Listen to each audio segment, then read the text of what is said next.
हमें तो कभी कोई डर नहीं लगा कि यह कुर्सी चली जाएगी। जब हमारी मान सम्मान की और स्वाभिमान की बात आई तो हमने अपना फेंक दिया इस्तीफा।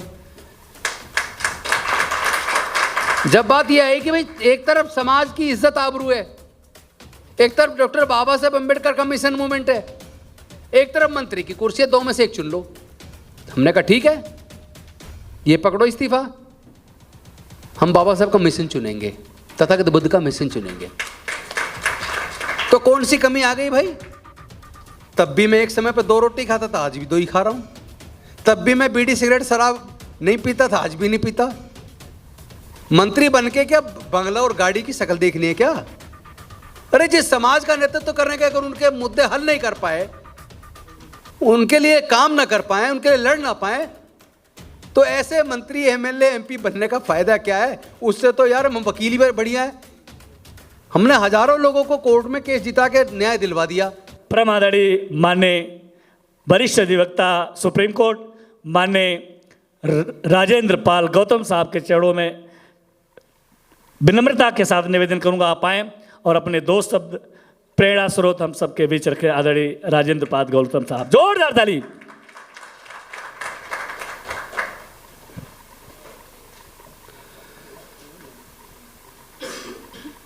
दुनिया को शांति और मानवता का संदेश देने वाले तथागत भगवान बुद्ध डॉक्टर बाबा साहेब अम्बेडकर जी और तमाम महापुरुषों के चरणों में कोटि कोटि नमन करते हुए मंच पे आसीन मुख्य अतिथि भाई पुनिया जी, मेरे साथी इतिहास के प्रोफेसर और समाज के चिंतक भाई रतनलाल जी, प्रोफेसर वर्मा जी, बौद्ध जी और सभी साथियों, सभी को क्रांतिकारी जय भीम, विनम्र नमो बुद्धाय। साथियों, जो सब्जेक्ट है उस सब्जेक्ट पे मेरे साथी रतनलाल जी ने विस्तार से बात रखी। उसी दिशा में पूरा रिपीटेशन करने की बजाय कुछ मुद्दों पे मैं बात रखना चाहता हूँ। हम सभी इतिहास पढ़े हैं और इस बात को जानते हैं कि लगभग 1.5-2 हज़ार साल हम लोगों ने लंबी गुलामी झेली है। तो ये सवाल तो बनता है ना कि ये लंबी गुलामी क्यों चली। मैं इस बात को कभी भी नहीं मान सकता कि कोई ये कहे कि हमारे बुजुर्गों ने ये कोशिश ही ना की हो कि हमारे बच्चे आज़ाद पैदा हों। हम भी गुलाम रहे, हमारे बच्चे भी गुलाम रहे, उनके बच्चे भी गुलाम रहे। ऐसी सोच हमारे बुजुर्गों ने, ऐसी सोच उनकी रही हो, मैं ये मानने को तैयार नहीं हूँ। और मैं इस बात को भी नहीं मान सकता कि हमारे पूर्वजों ने हजारों साल से कभी यही नहीं चाहा कि हमारे भी बच्चे पढ़े लिखे, हमें भी ज्ञान अर्जित करने का अवसर होना चाहिए, हमें भी व्यापार करने का हक होना चाहिए, हमें भी संपत्ति में हक होना चाहिए, जमीन पर हमारा भी अधिकार होना चाहिए। मैं नहीं मान सकता कि हमारे बुजुर्गों ने ये ना चाहा हो। तो फिर ऐसे कौन से कारण हैं कि कोई 10-20 साल नहीं, 100-200 साल नहीं, बल्कि 1000 साल से भी ज़्यादा लंबे समय तक हमारे लोग शिक्षा से भी वंचित रहे, संपत्ति से भी वंचित रहे, व्यापार से भी वंचित रहे, यहाँ तक कि मानवता के दर्जे से वंचित रहे। तो इसके अगर कारणों को खोजना चाहें तो इसका कारण तो हमें धर्मशास्त्रों में, मनुस्मृति में मिल जाएगा। क्योंकि आज देश का शासन चल रहा है डॉक्टर बाबा साहेब अम्बेडकर जी के संविधान से, लेकिन उस वक्त एक ऐसी सामाजिक व्यवस्था थी जिसका संचालन मनुस्मृति रूपी संविधान से चलता था। और मनुस्मृति रूपी संविधान में यह तय कर दिया था कि महिलाएं, शूद्र और अछूत, इनको न पढ़ने का अधिकार है, न संपत्ति का अधिकार है, न व्यापार का अधिकार है। इस वजह से हमारे लोग 1.5-2 हज़ार साल तक शिक्षा से, संपत्ति से, व्यापार से, जमीन जायदाद से, तमाम चीज़ों से वंचित रहे। और इसके बारे में आपने पढ़ा होगा कि ज्योतिबा फूले जी ने कहा है, ज्ञान बिना मति गई, मति बिना नीति गई, नीति बिना गति गई, गति बिना धन गया, धन के अभाव में हम लोग गरीब हो गए और गुलाम हो गए। और ये हमारे समाज की दुर्दशा केवल शिक्षा से वंचित रहने की वजह से हुई।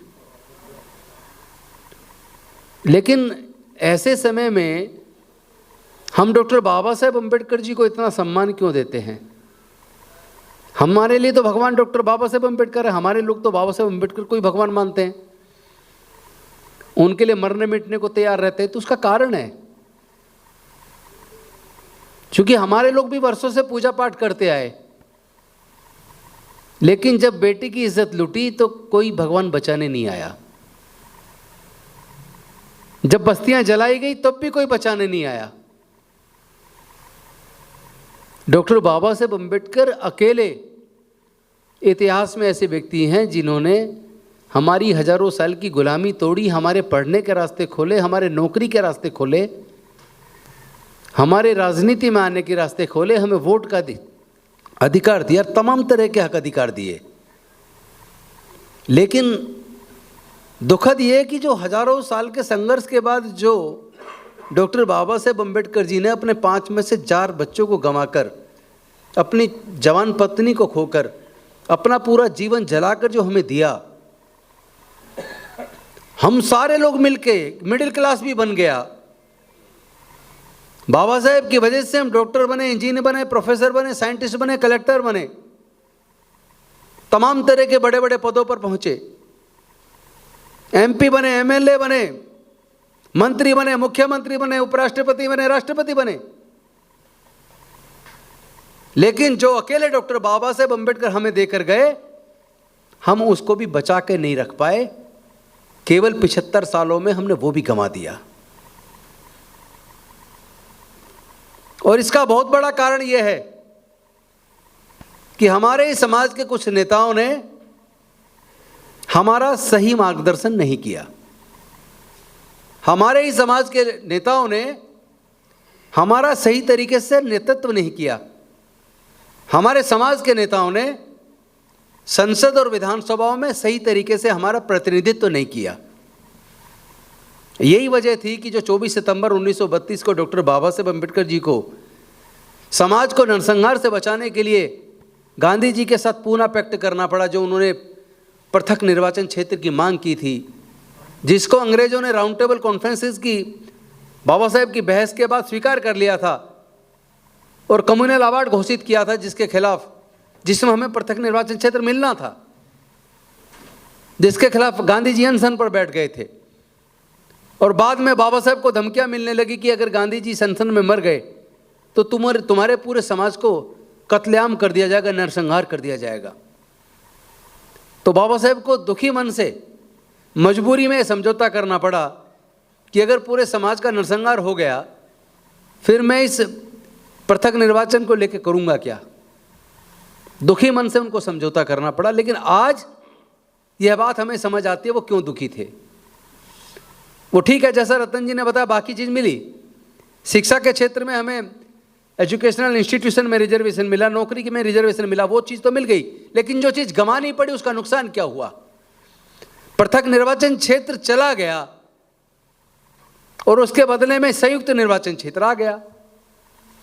उसका परिणाम यह हुआ, डॉक्टर बाबा साहेब अम्बेडकर चाहते थे हमारे समाज के लोग अपना प्रतिनिधित्व अपने आप अपने में से चुने। आज मजबूरी है, संयुक्त निर्वाचन क्षेत्र में हम अपना जिसको हम पसंद करते हैं उसको नहीं चुन सकते,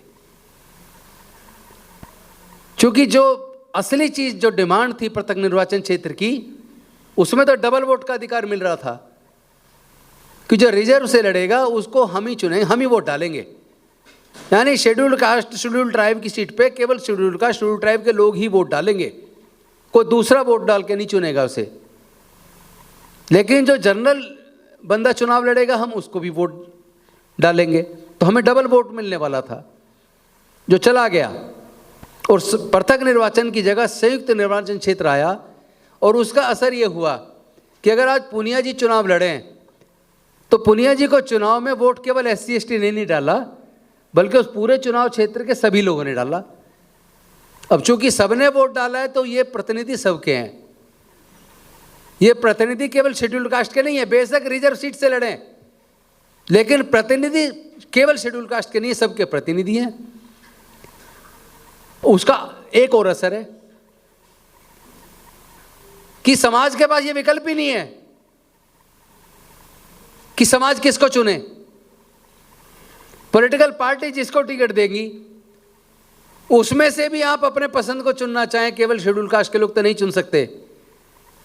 क्योंकि कोई भी पार्लियामेंट्री कॉन्स्टिट्यूएंसी उठा के देख लीजिए या लेजिस्लेटिव असेंबली की कॉन्स्टिट्यूएंसी उठा के देख लीजिए, कहीं पे आपका वोट 15% है, कहीं पे 20% है, कहीं पे 25% है, कहीं पे 30% है, कहीं पे 40% है।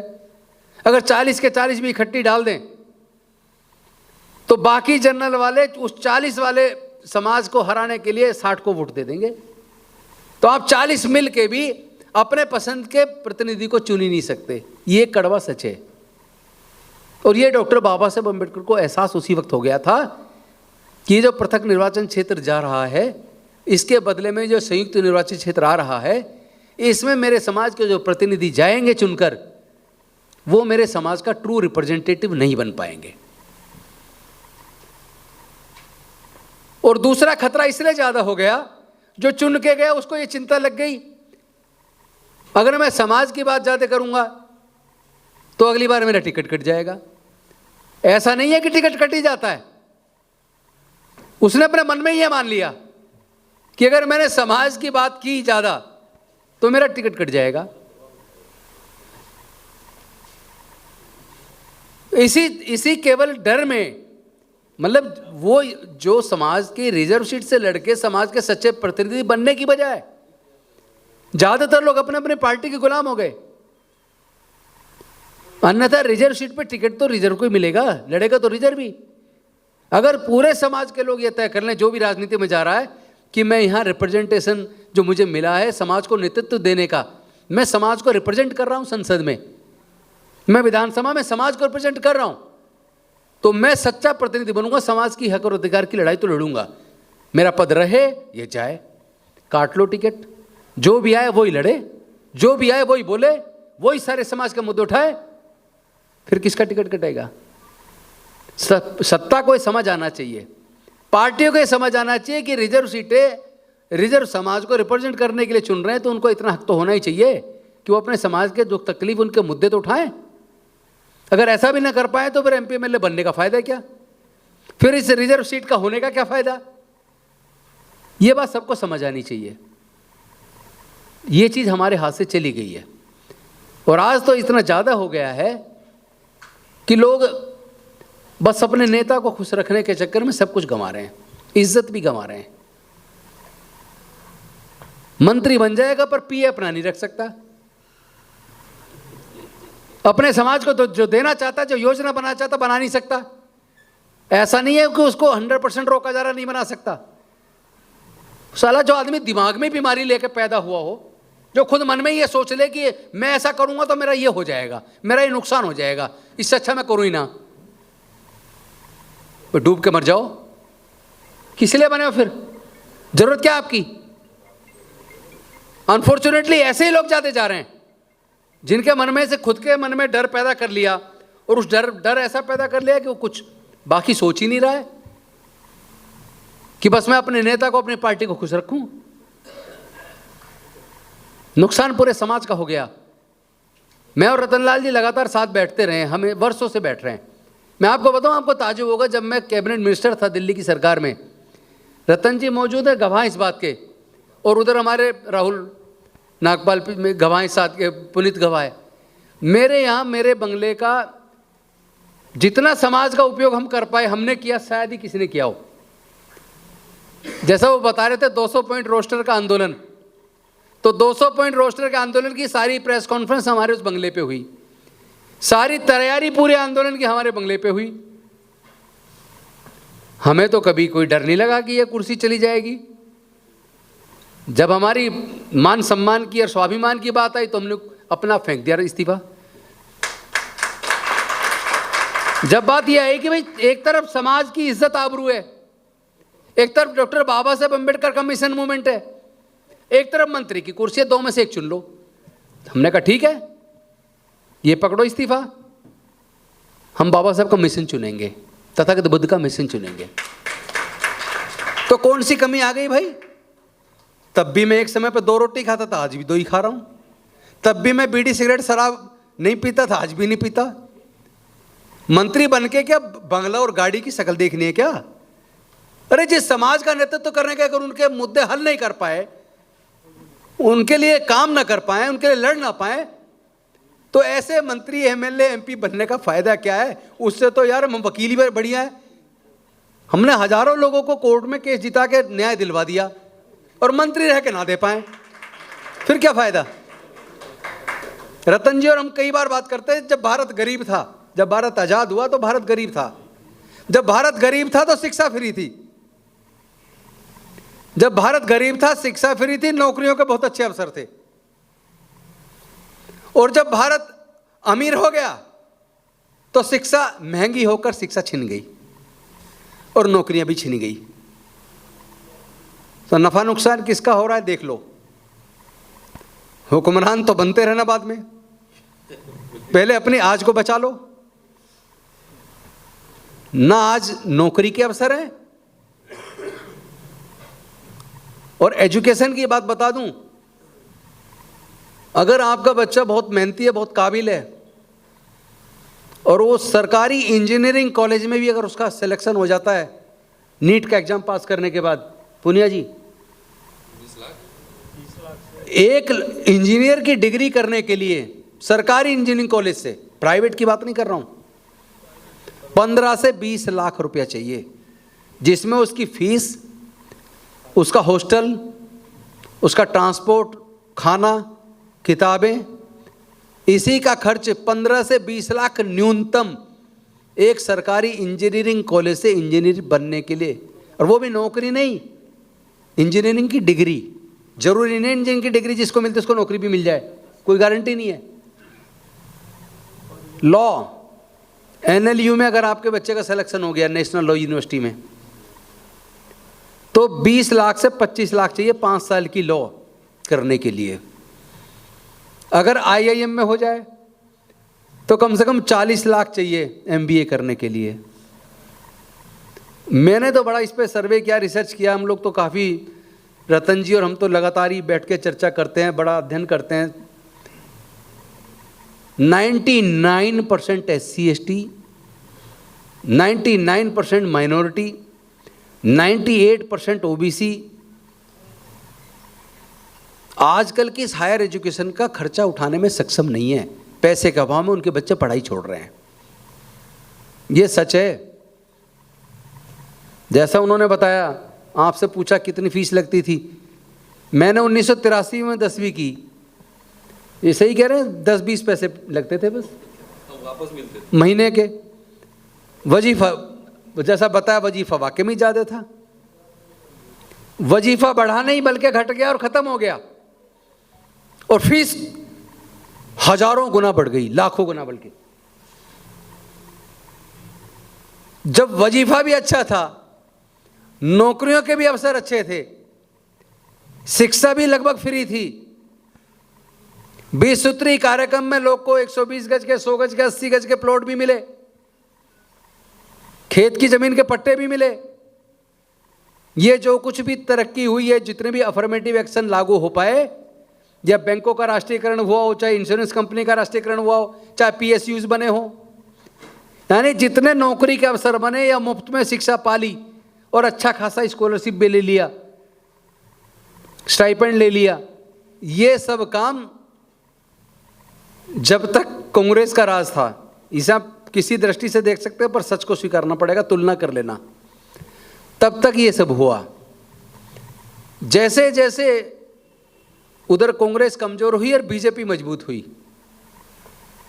क्योंकि जब राष्ट्रीय स्तर पे बात होगी तो राष्ट्रीय स्तर पे तो 2 ही पार्टी हैं, बीजेपी और कांग्रेस, बाकी रीजनल पार्टी हैं। तो दोनों की जब आप तुलना करोगे तो जब तक कांग्रेस का राज था तब तक शिक्षा भी लगभग फ्री थी। रीजनल पार्टी या कोई नेशनल एजेंडा नहीं, वो तो सच है ही, नेशनल एजेंडा नहीं है उनका, तो उस अपने राज्य के अंदर सत्ता कैसे मिले वहां तक सीमित है। राष्ट्रीय एजेंडा तो राष्ट्रीय पार्टी से तय होता है। तो ऐसे में आप ये देख लें कि अफर्मेटिव एक्शन, धीरे धीरे प्राइवेटाइजेशन आया, ग्लोबलाइजेशन आया। आपको याद होगा उदारीकरण का दौर, जिसमें ग्लोबलाइजेशन, प्राइवेटाइजेशन और लिबरलाइजेशन। इस दौर में क्या हुआ कि धीरे धीरे एक चीज़ और देखोगे आप, मैं तो एक वकील के तौर पे देखता हूँ, उससे पहले का दौर वो था जब सुप्रीम कोर्ट की जजमेंट श्रमिकों के बारे में, लेबर के बारे में जितनी आती थी फेवर में आती थी। लेकिन अब जितनी भी सुप्रीम कोर्ट की जजमेंट आ रही हैं वो श्रमिकों के खिलाफ और पूंजीपतियों के फेवर में आ रही हैं। जो वकील है वो जानते होंगे, पढ़ लेना नहीं तो। और धीरे धीरे सरकारी एजुकेशन सिस्टम को कमजोर किया जा रहा है, प्राइवेट एजुकेशन सिस्टम को मजबूत किया जा रहा है। पिछले 15 से 20 सालों में आरटीआई से मुझे सूचना मिली है लगभग 1.5 लाख से 1.25 लाख सरकारी स्कूल बंद हो गए। क्या जनसंख्या कम हो गई है? जनसंख्या देश की तेजी से बढ़ रही है, तो सरकारी स्कूल कॉलेज बढ़ने चाहिए थे, लेकिन सरकारी स्कूल बंद होते जा रहे हैं, प्राइवेट खुलते जा रहे हैं। मुझे कोई बता दो, कोई अधिकारी, कोई नेता जिनके बच्चे सरकारी स्कूलों में पढ़ते हो, खुद के बच्चे प्राइवेट में पढ़ रहे हैं। और प्राइवेट स्कूल में जो मध्यम दर्जे का पब्लिक स्कूल है उसमें भी एक बच्चे की फीस का खर्चा, ट्यूशन का खर्चा, किताबों का खर्चा, वर्दी का खर्चा, ट्रांसपोर्ट का खर्चा, सारे खर्चे जोड़ लो तो एक बच्चे को पब्लिक स्कूल में, मध्यम दर्जे के पब्लिक स्कूल में पढ़ाने के लिए एक महीने में कम से कम 7-8 हज़ार, तो मध्यम दर्जे, अच्छे की बात नहीं कर रहा हूँ, मध्यम दर्जे के पब्लिक स्कूल में एक बच्चे को पढ़ाने के लिए कम से कम 7-8 हज़ार रुपये महीने में खर्च होता है। एक परिवार में एवरेज 2 बच्चे भी मान लें तो कम से कम 15,000 रुपया 2 बच्चों को पब्लिक स्कूल में पढ़ाने के लिए चाहिए। और SC ST OBC माइनॉरिटी के तो 98-99% लोग ऐसे हैं जिनके पूरे परिवार की इनकम जोड़ोगे तो 15,000-20,000 रुपये महीना बैठेगी। 5,000 से 20,000 के बीच 99% की इनकम है SC ST की। कहाँ से पढ़ाएगा पब्लिक स्कूल में? वो तो सरकारी में पढ़ाएगा। और सरकारी में पढ़ाई का माहौल नहीं छोड़ा, सरकारी को कमज़ोर किया जा रहा है या बंद किया जा रहा है। और जो सरकारी में टीचर हैं, आप देख लेना जाके, अगर टीचर का घर 200 किलोमीटर दूर है, सप्ताह में 1 दिन चला जाता, अपनी जगह किसी को 5,000 रुपये रख रखा है। ये चल रहा है स्टेट गवर्नमेंट में, ये यूपी में भी मैंने देखा, ये मध्य प्रदेश में भी मैंने देखा, और जगह भी होगा। टीचर कोई और है, घर दूर है, वो महीने में 1 आध बार 2 बार चला, उसके बदले में वो पैसा शिक्षा अधिकारी को देता है। अपने जगह पे 5-7 हज़ार रुपये में किसी को सब्स्टिट्यूट रखा हुआ है। सरकारी में भी ये मतलब इस तरह की धोखाधड़ी चल रही है, तो आपके बच्चों का भविष्य क्या होगा? तो हमारी दशा क्या पहले थी और क्या बाबा साहेब के आने के बाद जो तरक्की हुई, आज हमारी क्या दशा है? दशा ये कि आपके हाथ से नौकरी गई, आपके हाथ से शिक्षा गई, और आपके पास इतना पैसा नहीं कि व्यापार कर लो। पहले फिर भी सरकारों ने फाइनेंशियल कॉरपोरेशन बनाए, जैसे scheduled caste development finance corporation, जिससे सस्ते दर पे लोन मिल जाते थे। आज ज़्यादातर वो कॉरपोरेशन लगभग ठप हैं, बंद होने के कगार पे हैं, चूँकि उन्हें सरकार पैसा जानबूझ के नहीं देती। और जब उस कॉरपोरेशन को पैसा सरकार नहीं देगी, ग्रांट इन एड नहीं देगी, तो वो SC ST के बच्चों को अपना रोजगार करने के लिए, अनएम्प्लॉय बच्चों को फिर सस्ते दर पे लोन कहाँ से देगा जब उसमें पैसा ही नहीं है? तो जो डेवलपमेंट कॉरपोरेशंस बने वो भी लगभग ठप हैं। तो अब आप ये बताइए, आपकी फिर दशा तो आपकी समझ लो बेहद नाजुक है। फिर से गुलामी लौट रही है, चूँकि जब ना नौकरी होगी ना व्यापार होगा, आप मजदूर बनेंगे पढ़ाई के अभाव में, और मजदूर बनेंगे तो मजदूर गुलाम हो जाता है। बाबा साहेब की कुर्बानी भी बेकार जाने वाली है, आपके बच्चे आने वाले समय में गुलाम बनने वाले हैं। तो उस गुलामी से बचाने के लिए हमारी दिशा क्या होनी चाहिए? हमारी दिशा ये होनी चाहिए, सबसे पहले तो हम सच को जानें, अंधे आंख मीच के ना चलें, वैज्ञानिक दृष्टिकोण अपनाएं, अंधविश्वास पाखंडवाद से दूर रहें, सरकारी में जैसी भी शिक्षा, फिर भी शिक्षा पे थोड़ा ज़्यादा ध्यान दें। और ये ध्यान रखना, जितने लोग कावड़ लेने जाते हैं 99% SC ST OBC के बच्चे होते हैं। 99%। जो पुजारी मंदिर में बैठ कर पूरा हजम कर रहा है, लाखों करोड़ रुपए खा रहा है, उनके बच्चे तो नहीं जाते। व्यापारियों के बच्चे देखे किसी ने कावड़ लेने जाते हुए? या किसी ब्यूरोक्रेट के बच्चे देखे हों, या किसी नेता के बच्चे देखे हों? जब नेताओं के बच्चे नहीं जा रहे, पुजारियों के बच्चे नहीं जा रहे, व्यापारियों के बच्चे नहीं जा रहे, अफसरों के बच्चे नहीं जा रहे, तो तुम गरीब और तुम्हारे बच्चे क्यों कावड़ लेने जा रहे? क्यों नहीं उसे रोक रहे हो आप? कथावाचक को सुनने कौन जा रहा है? और एक और हमारी जो दुर्दशा का कारण, जिसमें मैं दिशा देने की बात कर रहा हूं आज, विचार पे जब मंथन होता है, भविष्य की रणनीति पे जब मंथन होता है, तो हमारी रणनीति फेल क्यों होती है, वो सफल क्यों नहीं होती? उसका बहुत बड़ा कारण ये है, हमारी आधी जनसंख्या महिला, और यहां अगर 50 आदमी बैठे हैं तो 50 के 50 पुरुष हैं। तो महिला ने तो संदेश सुना नहीं, महिला का तो मार्गदर्शन हुआ नहीं। हाँ, इतना जरूर है, आप जो लोग पुरुष लोग आए, उनके घर के आसपास अगर कोई कथावाचक आया होगा, आपको पता भी नहीं होगा, आपकी पत्नी, आपकी माँ, आपकी बेटी बच्चों को लेके वो कथावाचक को सुनने गई होगी पड़ोसी के कहने पे, तो मिशन उनका चलेगा, आपका चलेगा?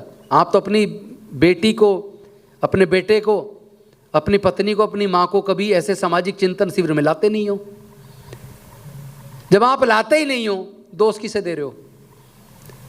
आपकी तो दिशा बिगड़ी पड़ी है।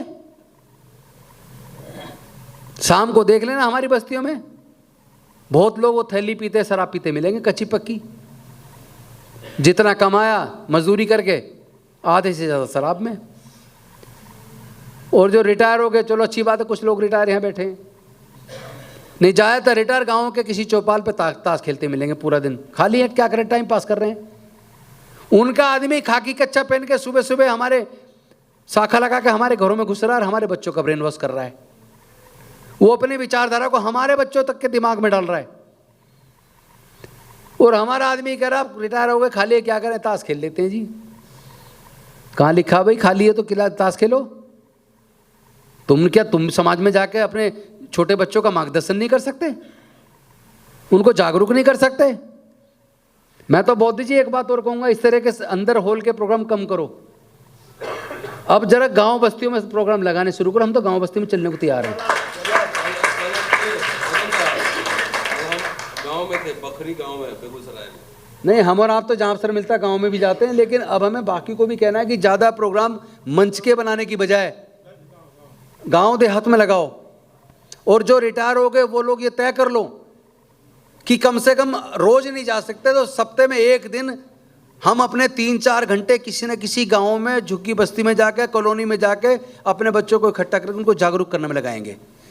और साथ में ये भी तय करो, अकेले नहीं जाएंगे, अपनी पत्नी को भी जागरूक करेंगे और अपनी पत्नी को साथ लेके जाएंगे। औरतों को औरत ज़्यादा अच्छे समझा सकती है। और जिसकी जो ये कहते हैं ना जी, मैं तो जागरूक हूँ, मैं तो ये सब नहीं मानता, अंधविश्वास, पर क्या करूँ, मेरी माँ और मेरी बीवी मानती नहीं। मानेंगी कैसे भाई? आप तो यहाँ अकेले आके बैठ गए। जहाँ उन ब्रेन वॉश किया जा सकता है वहाँ पर उन्हें लेके जाते नहीं हो। और जहाँ मति भ्रष्ट की जाती है वहाँ वो पड़ोसन के बुलाए पे खुद चली जाती हैं। आप ये भी नहीं पूछते दिन में कहाँ गई, कि कुछ किसकी कथा सुन रही थी। वो कथावाचक देख ही रहे हो आजकल के कितने फ्रॉड हैं। कुछ तो रेप की हत्या के केस में जेल में पड़े, और कुछ ऐसे हैं जो अभी बचे हुए हैं, चले जाएंगे जब कभी कोई और उनके खिलाफ मुकदमे। तो आज सच्चाई है, जांच हो जाए तो बहुतों के खिलाफ सच्चे मुकदमे दर्ज हो जाएंगे। फर्क सिर्फ इतना है कि सत्ता कहीं ना कहीं ऐसे कथावाचकों के चरणों में लेट रही है। सत्ता पाने के लिए नेता चरणों में लेट रहा है। जो मुख्यमंत्री हैं या रह चुके हैं प्रधानमंत्री, वो कथावाचक के आगे हाथ जोड़ के नीचे बैठ जाते हैं। जो आदमी कथावाचक या जो आदमी कह रहा है मैं तो शंकराचार्य हूं, मेरा रोज रोज की मोहमाया, ऐसा कोई मतलब नहीं है। मैं तो इन चीज़ों से ऊपर उठ चुका हूं। वो आरक्षण के खिलाफ बोल रहा है। सही कह रहा हूं गलत कह रहा हूं? आरक्षण के खिलाफ बोल रहा है। भाई तुझे क्या लेने देना, तेरा तो मोहमाया से उठ चुका, तू तो भैया ऊपर अपने आप को बहुत साधु महात्मा की उस श्रेणी में रख दिया तूने अपने आप को। फिर तू आरक्षण पे क्यों बोल रहा है? तू जातिवाद पे क्यों बोल रहा है? और जब जातिगत उत्पीड़न होता है हमारे समाज के लोगों का, हमारी बहन बेटी की इज्जत लूट ली जाती है, मूंछ रखने पे हत्या कर दी जाती है, घड़ा छूने पे हत्या कर दी जाती है, घोड़ी पे बारात निकालने पे हमले कर दिए जाते हैं, क्या इन इस तरह के उत्पीड़न के खिलाफ कभी आपने आरएसएस को, बजरंग दल को, विश्व हिंदू परिषद को, भारतीय जनता पार्टी को कभी बोलते देखा है? हमारे दुख तकलीफ पे जो आदमी बोलने तक को तैयार नहीं है और हमारे समाज के लोग उसको सत्ता सौंप रहे हैं, उसकी गुलामी कर रहे हैं, क्या जरूरत है भाई? आपको तय करना पड़ेगा दिशा, दशा आपको पता, दिशा तय करनी पड़ेगी। सुबह टाइम से उठो, नशे से दूर रहो, सुबह थोड़ा घूमने जाओ, व्यायाम करो, टाइम निकाल कर पढ़ने की आदत डालो, और जहाँ व्यर्थ की चीज़ें हैं, व्यर्थ की कथा हो रही है, वहाँ जाना बंद करो, अंधविश्वास पाखंडवाद से दूरी बना लो, अध्ययन करके चिंतनशील बनो, अपने बच्चों को जागरूक करो, पड़ोस के बच्चों को जागरूक करो, रिश्तेदारों को बच्चों को जागरूक करो। जब जागरूकता हो जाएगी, पढ़ाई की वैल्यू समझ आएगी, और विद्वजनों को सुनो। जब विद्वता के पे किसी विषय पर कोई विद्वान लोग आके चर्चा करें, उसे बैठ के सुनो, कुछ तो सीखोगे। बच्चों को साथ लेके जाओ ताकि बच्चे भी सीखें, तो दशा भी बन जाए, दशा भी सुधारने के लिए दिशा भी बन जाएगी। कोई ऊपर से ये मत सोच लेना कि डॉक्टर बाबा साहेब अम्बेडकर दोबारा आएंगे, वो नहीं आने वाले। हमें आपको अपने बच्चों में से ही अम्बेडकर बनाने पड़ेंगे, हमें खुद को बनना पड़ेगा।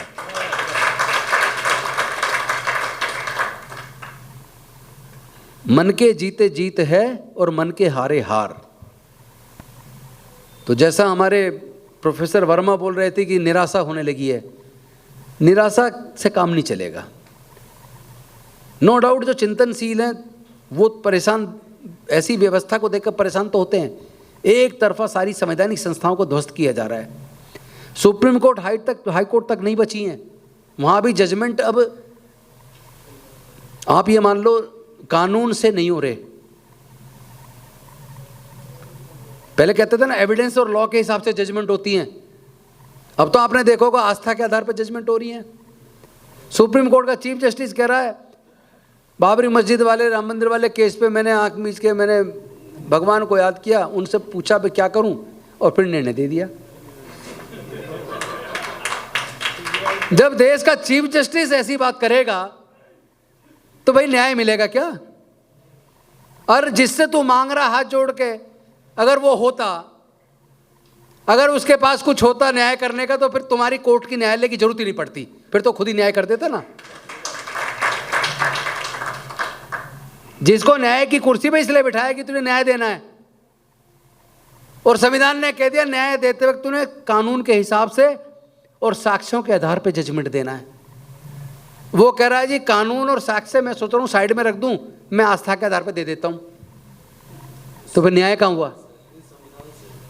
न्याय कहाँ हुआ? जिस संविधान की शपथ ले रहा है, जज बनते वक्त पूनिया साहब शपथ ली जाती है, मैं संविधान की शपथ लेता हूं, निष्पक्ष रूप से, बिना भेदभाव के, बिना जाति धर्म देखे, मैं सबको समान दृष्टि से कानून के आधार पर और साक्ष्यों के आधार पर न्याय दूंगा।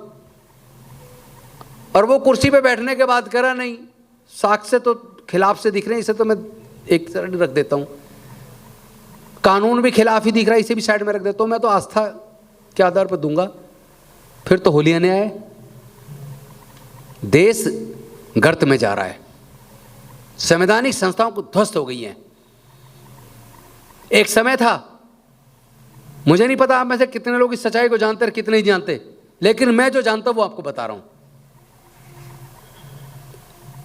ये जो संसद होती है या विधानसभाएं होती हैं, उनकी कुछ कमेटियां होती हैं, जैसे public accounts committee, SC ST OBC welfare committee, budget committee, rule committee, petition committee, इस तरह की कमेटियां होती हैं जिसमें सत्ता पक्ष और विपक्ष के सांसदों में से लेके कमेटियों का गठन किया जाता है। हमारे यहाँ दिल्ली विधानसभा में एक कमेटी में 9 विधायक सदस्य होते हैं।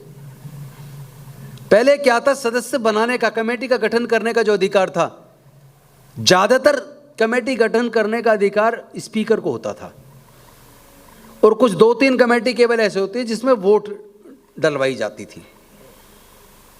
विधायक वोट डालते थे या सांसद वोट डालते थे, वो उससे कमेटी का गठन होता था। लेकिन ज़्यादातर कमेटी का गठन करने का अधिकार स्पीकर का होता था। स्पीकर अपने आप निष्पक्ष रूप से दोनों पक्षों में से लेके मेंबर्स को कमेटियों का गठन करता था। आज पता क्या हो रहा है, आज सत्ता पक्ष का जो सर्वोच्च नेता है, जो मुख्यमंत्री है या जो पार्टी का मुखिया है, वो वहां से नाम देगा स्पीकर को। कानूनी, ये कानून नहीं है, लेकिन जो प्रैक्टिकल जो हो रहा है, वो नाम देगा इस कमेटी में इनको मेंबर बनाना है। यानी अब जिसको, उस पार्टी का मुखिया जिसको कमेटी में रखना चाहेगा वो नाम देगा, और स्पीकर केवल उनका नाम पे मोहर लगा के अपॉइंट कर देता है। इन कमेटियों का रोल बहुत महत्वपूर्ण था संविधान में। इन कमेटियों का रोल था सरकार को कंट्रोल करना। सरकार जो निर्णय ले रही है वो पब्लिक हित में है या नहीं है, सरकार को दिशा देना, सरकार को कंट्रोल करना, और कई जो विषय उनके पास विचाराधीन होते थे उस पर अपनी जांच पड़ताल करके उस पर रिपोर्ट देना, यहाँ तक कि कमेटियों को सजा देने तक का भी प्रावधान है। वो कमेटी अधिकारियों को भी सजा दे सकती थी। कोई मंत्री, जब प्रश्नकाल होता था, प्रश्न पूछा जा रहा है और मंत्री प्रश्न का जवाब झूठा दे दे तो प्रिविलेज में काउंट होता था, matter of breach of privilege of A member of the house. उसमें मंत्री की सदस्यता जा सकती थी। अधिकारी अगर गलत कर रहे हैं, झूठ बोल रहे हैं, झूठा जवाब दे रहे हैं, अधिकारियों को सजा दे देती थी विधानसभा और संसद। लेकिन आजकल क्या हो रहा है, कमेटी का गठन पार्टी का मुखिया या मुख्यमंत्री और प्रधानमंत्री कर रहे हैं। नो डाउट सिग्नेचर खुद नहीं करेंगे, सिग्नेचर तो स्पीकर इसके ही से होगा, क्योंकि संविधान है, कानून है। और उनके पास कौन सा समय, कौन सा विषय लगना है, किस विषय को कमेटी को सुनना है, किसको छोड़ देना है। अब इसको कमेटी तय नहीं कर रही, स्पीकर तय नहीं कर रहा, अब इसको जिसकी पार्टी की सत्ता है उसका मुखिया तय कर रहा है। तो डेमोक्रेसी बची कहाँ? अब सरकार को कंट्रोल करने वाला सिस्टम ही खत्म हो गया है। और ऊपर से जो धर्म के नाम पे लोगों को अंधा इसीलिए किया जा रहा है, इतना अंधा बना दो कि वो बस नारे ही लगाते रहे, भूखे प्यासे नारे लगाते, जब ज़्यादा भूख से तड़फेगा फिर थोड़ा सा खाना दे दो, तो उसे ये रहेगा यार देखो इसने हमें खाना दिया है, हमारा इससे बड़ा हित ऐसी कोई नहीं हो सकता, इसने हमें खाना दिया है। पर उसका इस पर ध्यान ही नहीं जाएगा, इसी ने तेरी नौकरी छीनी है, इसी ने तुझे इस हालत में पहुंचाया है कि तू खाने के लिए इस पर निर्भर है। पहले लोग अपनी मेहनत से खाते थे, सरकार थोड़ा ना देती थी। सरकार लेकिन रोजगार के अवसर बनाती थी। मनरेगा किसने दिया? रोजगार, मिनिमम रोजगार गारंटी दी ना, किसने दी? फ्री एजुकेशन किसने दी? राइट टू इंफॉर्मेशन किसने दिया? और छीना किसने? अब सब छीन चुका है। तो इन मुद्दों को, सच को जानना और समझना आगे की दिशा तय करने के लिए बहुत जरूरी है। जो दशा हमारी हो चुकी है उसके कारण समझ लिए होंगे आपने, और जो दिशा हमारी तय होनी चाहिए उसका तरीका भी थोड़े शब्दों में कम समय में मैं बताने की मैंने कोशिश की है। मैं सिर्फ इतना कहूँगा साथियों, समय गंभीर है लेकिन हिम्मत नहीं हारनी है, निराशा को नज़दीक नहीं लगने देना है। नो डाउट वो लोग अंधकार पैदा कर रहे हैं, लेकिन उस अंधकार को दूर करने के लिए आप दिया जलाने की कोशिश करते रहिए। प्रकाश आएगा, उजियारा होगा। हमें फिर से अपने बच्चों को गुलाम बनना स्वीकार नहीं है। हम लोग इस लड़ाई को लड़ेंगे और मुझे यकीन है आज नहीं तो कल हम लोग इस लड़ाई को जीतेंगे, चूंकि प्रजातंत्र में जनसंख्या बहुत बड़ी चीज़ है, वोट से सरकारें बनती गिरती हैं, लेकिन उस वोट को ये एहसास होना चाहिए कि ये वोट का अधिकार कितनी मुश्किल से डॉक्टर बाबा साहेब अम्बेडकर ने दिलवाया है। वरना वोट का अधिकार तो केवल इनकम टैक्स को ही मिलने वाला था, जो इनकम टैक्स पे ही हैं, जो बड़े जमींदार हैं, ग्रेजुएट हैं। संविधान सभा तो केवल उनको वोट का अधिकार देना चाहती थी, लेकिन बाबा साहेब के संघर्ष से वोट का अधिकार सबको मिला ना। तो उसकी कीमत तो समझो, 1500 रुपये में 5-10 किलो अनाज में, शराब की बोतल में अपनी वोट को बेच रहे हो। और वो आपकी वोट से चुन के जाने वाला आदमी, उसने इतने सारे टैक्स लगा दिया। बीड़ी का मंडल खरीदते हो उस पर भी जीएसटी लग रहा है, चप्पल खरीद रहे हो उस पर जीएसटी लग रहा है। और तुम्हारे से जो टैक्स के रूप में पैसा इकट्ठा हो रहा है, मान लो 100 रुपये इकट्ठे हुए, लिए आपसे हैं वो 100 रुपये, उस 100 रुपये में से 5 रुपये तुमको बांट दिए, 2-2 पैसे, और तुम खुश हो रहे, ये बढ़िया सरकार है, इसने हमें 5 रुपये बांट दिए। अबे भाई 95 उसी के पास हैं, और ये 100 के 100 रुपये तुमसे लिए हैं। इस बात को भी तो समझ लो।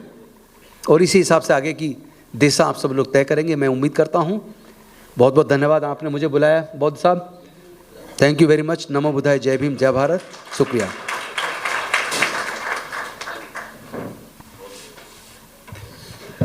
बहुत बहुत धन्यवाद